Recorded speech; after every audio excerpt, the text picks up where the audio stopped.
Hello healers and health seekers, it's me Ichota, healing with medical medium information for 3 years and 9 months now. It's actually sunny out today, spring is coming, that's very exciting, and it's actually like decent weather temperature wise. I need to give a shout out to my IQ air filter because I had the windows wide open and all the breeze was coming in and it was really nice getting the fresh air in here. But then the people who do the lawns here came through and mowed all the grass, and then this room reeked of diesel fuel and fresh cut grass, and the smell of fresh cut grass is neither here nor there, but diesel fuel, not cool. So I closed the windows, turned on the IQ air filter, shut the door.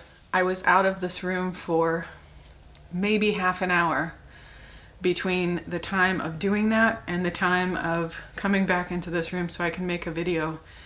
No smell at all of diesel fuel.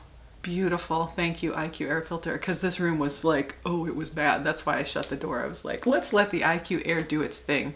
And it did its thing, and I'm so thankful. Thank you, IQ air filter.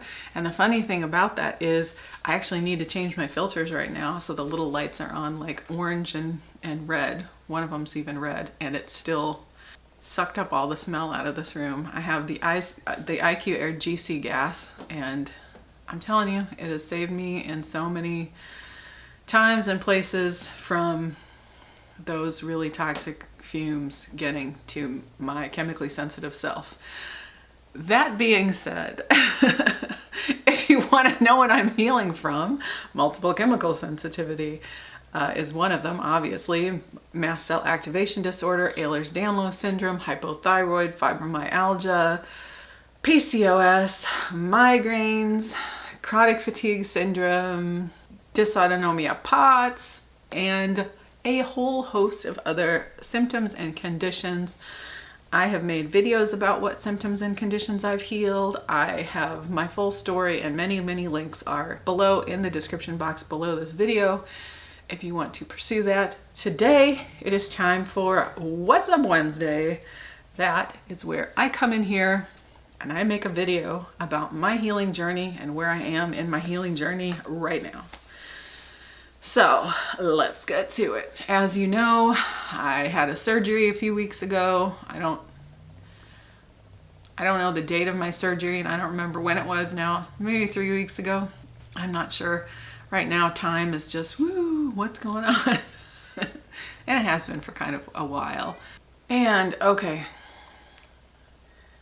my healing journey lately. So I did have a surgery a few weeks ago. 3 weeks ago, I don't know.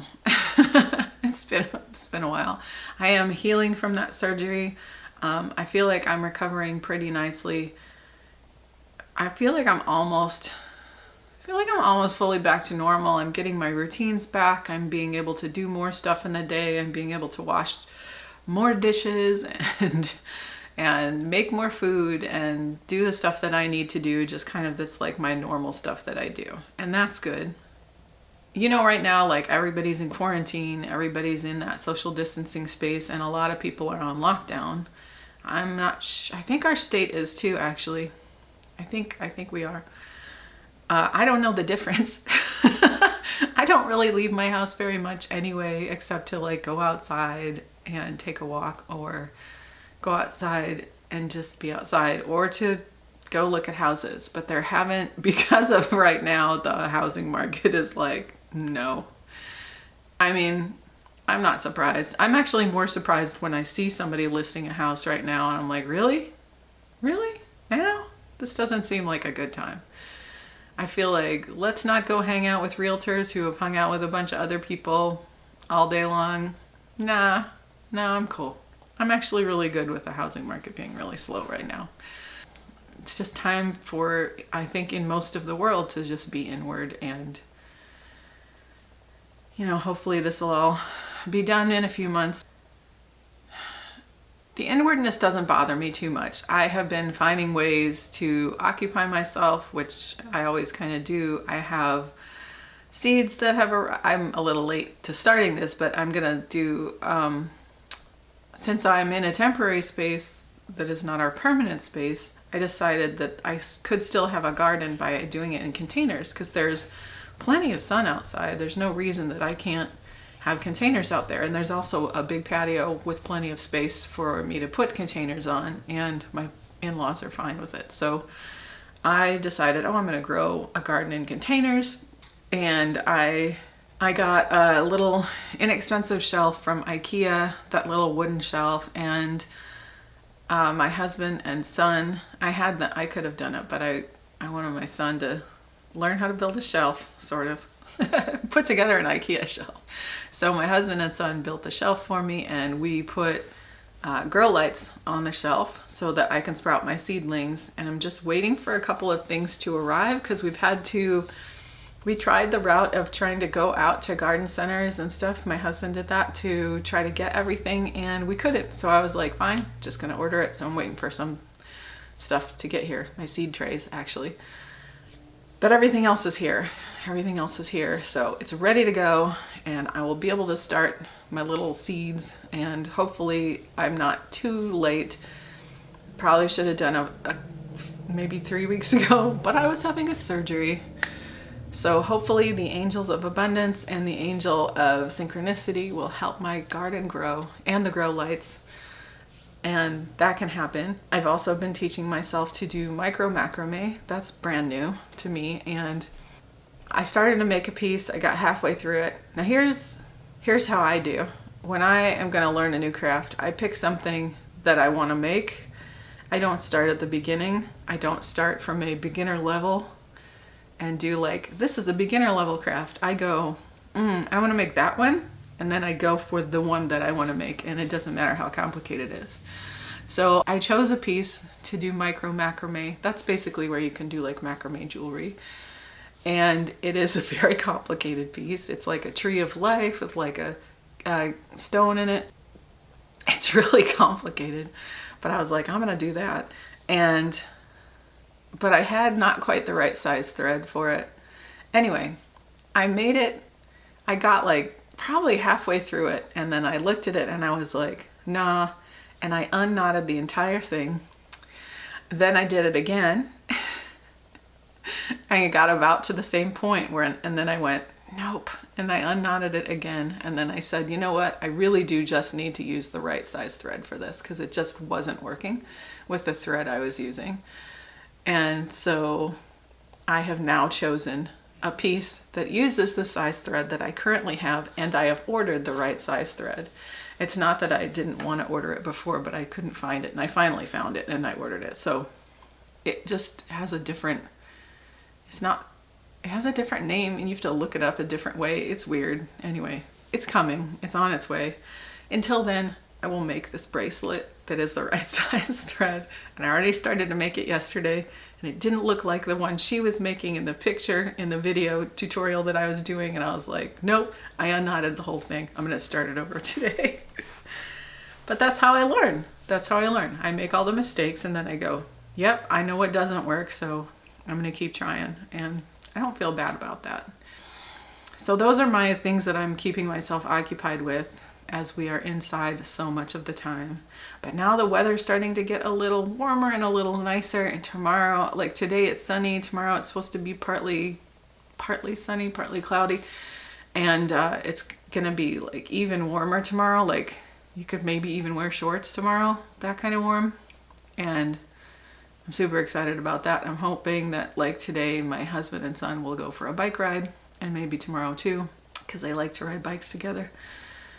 My bike is still in storage, my trike, my three-wheeler. So I don't get to go, but I can go for walks. So the past several days, I have been noticing that I really lost compassion for myself, like really lost compassion for myself. I was feeling really down on myself. I was feeling really bad about things. And I was just feeling really heavy, and it kept getting heavier and heavier. And today I woke up and I was just full of the heaviness. I was so heavy and I was so upset. And I reached out to Eileen, who is an incredible support for me and mentor. And I reached out to her and I said, hey, can I process some stuff with you? And she said, yeah, but we're starting the class. And I was like, oh, today's Wednesday. I didn't even realize today is Wednesday. I thought it was Tuesday. And we have a class that I'm doing with her and Amy Jones, the Foundational Steps to Healing. And we're doing this class, and it meets on Wednesdays and Sundays.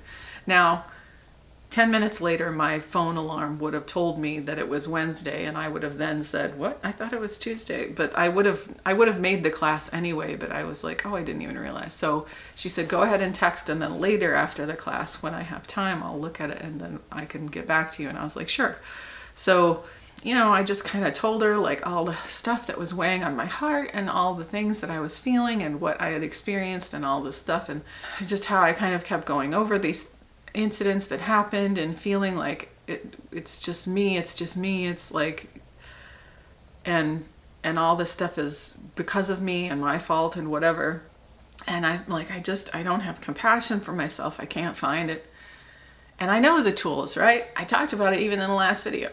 A medical medium has a whole entire show on self-compassion and healing yourself and bringing that compassion in. And I couldn't get it. Like, I was like, it's still not, it's not clicking for me. It wasn't clicking for me. And I have other tools, meditations and things like that. Like, I have other things that I can use, emotion code, but I was just feeling it. I was feeling it so hard. And so we had the class, I did the class, and then I was in the kitchen listening to the Liver Rescue audiobook by medical medium Anthony William, and I was on the chapter about emotional liver, and I was just, putting together smoothies and cleaning up the kitchen and washing dishes and whatever. And the woman who narrates it was reading, talking about emotional liver, and one of the things, and I know this, but it's like a lot of times stuff, but it just, you forget, right? You forget and you get stuck in the emotion or whatever. But she started talking about the emotional liver, and she talked about a seasonal affective disorder, which I'm so happy to not have anymore. I had that for a really long time, and I've done a video not too long ago about how it's healed and how I haven't experienced it. And I was like, that's not what I'm going through, but I was just remembering how I don't have it anymore. And I was like, yeah, but this isn't that, because it's not the same. The stuff I would have called seasonal affective disorder, it's like it gradually amps up, and then I can feel like no feelings of goodness and stuff. Anyway, so this is much more temporary than that and much more specific, the feeling I was having. And then she said, all the adrenaline that gets built up in our livers, like the liver will release it in little spurts at different times. It releases it at the change of the seasons. It releases it when it's fall and when it's winter, and it releases an extra amount, like a bigger amount, when it's gearing up for spring. And when we release that adrenaline, we feel the emotions that came with it. And I was realizing, and as she said that, I was like, that's what's going on with me. Oh, that's what it is. My brain, of course, wants to attach it to certain events that are occurring now. And yes, those events also could definitely be triggers. However, when she said it, it was just like such a relief to hear. And I've been feeling positive and upbeat ever since. So I know that that's what it is for me. Like, what's been going on is that, oh, my liver has been releasing this stored up adrenaline from, and she said it could be even up to 9 years ago, or medical medium says it could be from even up to 9 years ago, that you have this stored adrenaline in your liver and other stored toxins, but this was specifically about adrenaline. And I was like, yeah, my whole year last year was adrenaline, just freaking out and worrying and like not feeling good about stuff. Like basically from March on was just like adrenaline. We would go through little periods of like, it's cool, but then it would just spike up again. And then I just had this surgery, and Oh, all this stuff. And it just was, oh my gosh, what an incredible relief. What an incredible relief. Like, yeah, okay, we're gearing up for spring. Spring is like right here. My liver's been dumping. That makes so much sense. Like, that's why emotions that I'm like, I'm feeling lost. Like, he named like everything that I've been feeling, like lost and, you know, kind of directionless and purposeless and feelings of sadness and grief. And I'm like, oh, that's me. I've just been dumping. And I'm like, well, that's a relief, because honestly, what a relief to know that your liver is dumping. Like, it's safe enough to release toxins. My liver has been releasing toxins. And that always makes me feel good to know that I'm releasing toxins out of my body. It's dumping that adrenaline. And there's a lot to dump. So that's also why all of these just random memories keep popping into my head too. Which I always know whenever some weird random memory comes up, kind of isolated out of nowhere, I'm like, oh, my liver, I'm releasing some stuff. But it's been on top of that, and it's almost like the sadness and the grief had kind of put me in a kind of fog, and I wasn't connecting anything. So I wasn't realizing that it was like, oh yeah, I have been having all of these weird random memories from different times in my life. Like, for example, so I was so heavy this morning that this morning in the class, like in the class, we do like an opening kind of clearing the breath and just sort of putting a protective bubble around things. And while she was doing that, I was sobbing. Now, great news for me. The class is online. Nobody can see me. We can see we can see Eileen and Amy, but they can't see us, and nobody else can see us. So it's just them presenting in a live format. So nobody could see me. So I was just sitting there sobbing. And then at the end, we always do a meditation. And during the meditation, again, I was just sobbing and sobbing. And I was like, yeah, I'm going to have to definitely go back and rewatch that and do the class over, because I'm not sure I was really present to what was going on, because I was just sobbing through it. It's like I could hear it, but it wasn't. I could hear it, and I could even do some of the visualization of it, but I just wasn't. I was just sobbing, just releasing. But I feel so much lighter now, just remembering that, yeah, the liver does a dump when the seasons change. And like, how great is it that my liver is feeling safe enough to start dumping stuff? How great is my body right now? Like, that is freaking awesome. I feel really good about that. And I was realizing that today also, I think I might be up to the level of healing from my surgery where I can maybe start rebounding again. I think I'm going to try, because I was worried about it before, because I could still feel in my abdomen, like I have 6 incisions and kind of a circle around my abdomen. Like, my upper abdomen has the biggest incision, but there's kind of a big one by my belly button, and then the other ones are all small, but they all are still healing. And I could still feel sensations on the inside of my body before that correlated to, like, I wouldn't call it pain. It's just I would feel sensations where I was like, okay, that's still feeling like I need to protect and take care and be tender with it, and doesn't feel like I wouldn't have felt like I could possibly start rebounding, because the up and down motion, I felt like, no, that's too jarring for my little tender belly. For my little tender insides, the insides where the stuff was cut out and cut through and whatever. But I think I might be there. I think I might be able to start rebounding. Maybe just do like 5 minutes and see how it feels, because so far I haven't had any of those sensations in a while, and I feel like I might be able to do this. So feel good about that too. Honestly, today I thought I was going to be doing a video sort of talking about like my emotions and kind of how heavy I've been feeling, but I really am feeling so much lighter now. It's not a bad thing that I'm sitting in front of this beautiful sunny window with sunlight in my eye line. Even though it's kind of, the sun's going in and out and it's kind of overcast, but it's kind of sunny, and just seeing the sun makes me so happy. And everything's so still lately. I kind of enjoy the stillness. It's nice to have things just be pretty quiet. not so much traffic, not so much noise. As many people who can work from home are working from home, and it's kind of like only the essential stuff going on. There's a peace in that, honestly. Okay. Usually I talk about what I've been eating. I don't want to. I don't want to. And the reason I don't want to is not because I've been eating like bad things, because I haven't. I've been eating fruits and vegetables. I don't eat any fat. I don't eat any salt.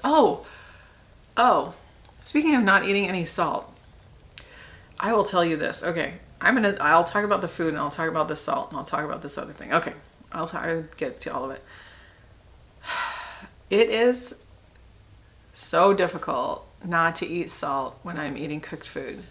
There are times when I can eat a potato and not have salt on it, and it's okay, and it's totally fine because the flavor of the potato is enough. I can also do that with asparagus.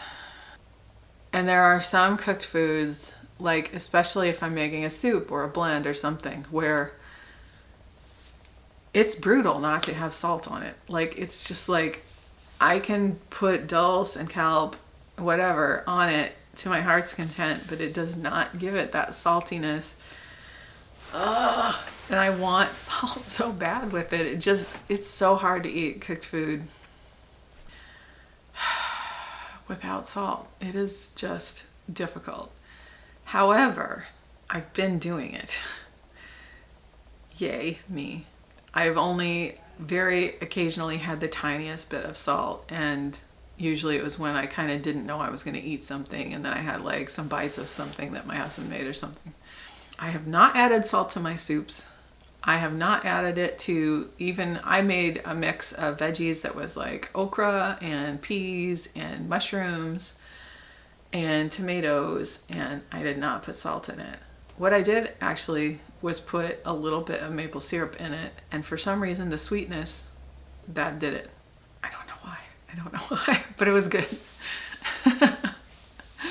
So anyway, I have been eating cooked food every day, and that's kind of where that's not the issue. My issue is just, it's been really hard without the salt, but not having the salt has kept the edema down in my feet, mostly one foot, and my ankle. Is in my right foot, I just still have this I have broken both of my ankles. One of them I broke twice. I don't know which one that was. And then the other one I broke once. And I've sprained them. And when you have connective tissue issues, it can be quite easy to sublux, which is like is where things get out of alignment in your body. Or even like your arms can come out of, or your shoulders can come out of socket, not your arms. Your shoulders can come out of socket and stuff like that. Or I used to get like cramping in my feet because tendons in my feet would like twist if I would twist my feet wrong. That doesn't happen anymore, which I'm so glad about. Like, that has healed, and I'm so glad that has healed, because that used to be excruciatingly painful. Or I'd get Charlie horses and my calves for no reason. Like, it's not when I was up walking around. It would be when I was laying down or sitting down. I would get a Charlie horse in my calf, and it would hurt so bad, and my leg would freeze up, and I couldn't move it. Oh my gosh, it was so painful, so painful. Oh, just remembering it, I'm like, it hurt so bad. I'm so glad I don't get those anymore.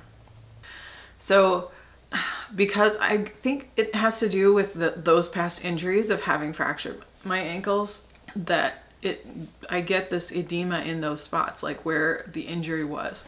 And that has something that has come and gone. So I notice that if I eat a lot of raw food, and especially all raw, the edema will go away. Like, the more raw I eat, honestly, my body keeps telling me, I really would prefer you just eat raw food, but there's something in me that's like, but I like cooked food and I want to eat it. I don't know. There's certain things that I'm like, but steamed Brussels sprouts and steamed asparagus and potatoes and sweet potatoes, like, I don't want to not have those. And steamed broccoli and all the cool sauces you can make with cauliflower and potatoes and carrots. Anyway. Okay. Yeah, so my body I know that's what it wants, and I know that's what it needs, and I really need to work towards that.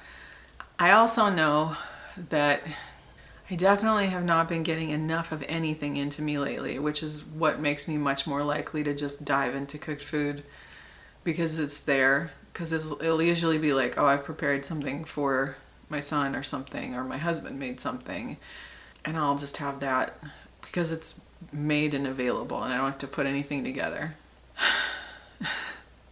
And I should be having like 4 mason jar 32-ounce full smoothies a day, or like 3 smoothies and a spinach soup or something, so that I get enough like fruits and greens in me to A, support my adrenals, B, give me enough calories, C, give me enough glucose, you know, to just give me enough of what I need throughout the day. And I have not been doing that because I get distracted with something I'm doing and I get sucked in, especially when I'm making something with my hands. I can get pulled into it for hours and not realize that I have not moved or taken a drink of anything or eaten anything. And that's an issue. Now, I realized that I was doing that and I was like, okay, I gotta stop this. But now I also have to be very conscious of getting the food in specifically. Like, I know that the magic number for me is 4. I can do more than that and that's totally fine, but I have to at least do a minimum of 4. And I can do 4 plus juices and tea. I can do 4 plus snacks and juices and tea, whatever. But I need to do 4.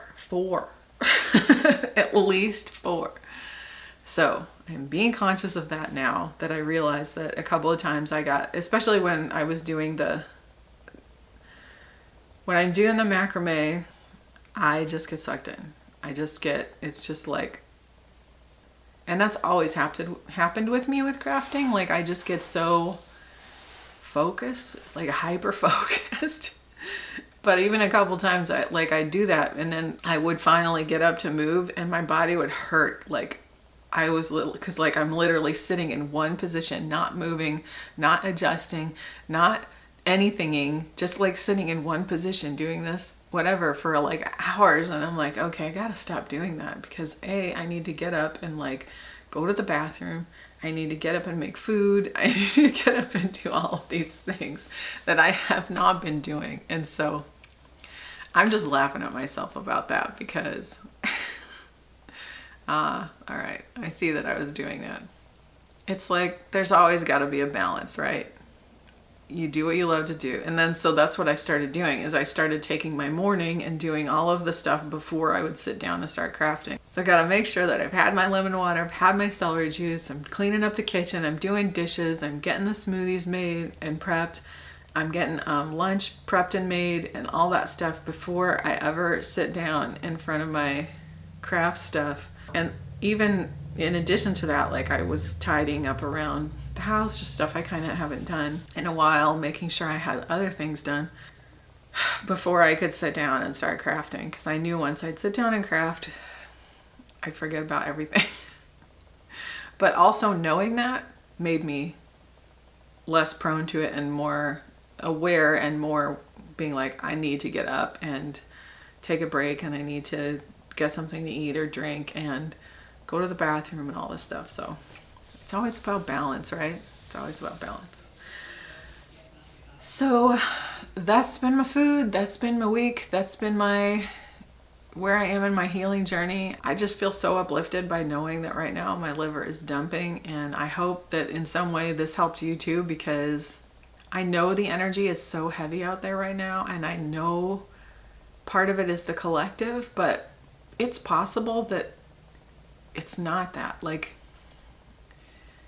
because that's the other thing. What I kept doing is I kept doing the things I know to do, which is like clear my energy field and ask for everything that's not mine to disengage, and, you know, ask for only compassionate energies and ask for protection from the angels. And, you know, I say things like several times a day, I would say, angel of air, angel of peace, angel of light, angel of deliverance, unknown angels, please help me clear out of my energy field the energy of all people, places, things, and entities, return them to the source of their origin, transmute them into light, and heal them to completion now. And please help me to call back all the parts of my mind, soul, and spirit home to my body so I am free. I would say that. I obviously have that memorized because I say it all the time, so many times a day. And I would say it many times a day and I would still feel the heaviness. And I'm like, why? Usually that works. Usually that works when it's something that's not mine. That usually works. I'm disengaging from it. But I was like, what is going on? It was still there.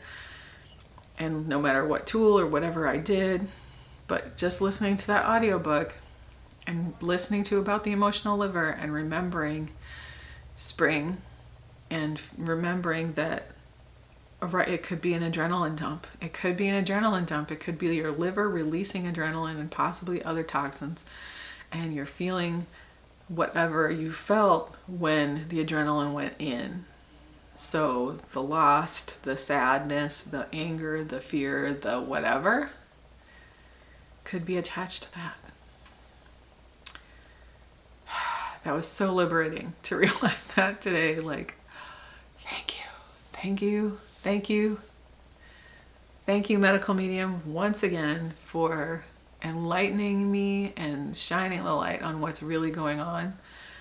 And thank you, powers that be, God and the angels and whoever brought it to my attention and made me be like, I'm going to listen to this today. And it just happened to have me on that chapter. Yes. Yes. I so appreciate it.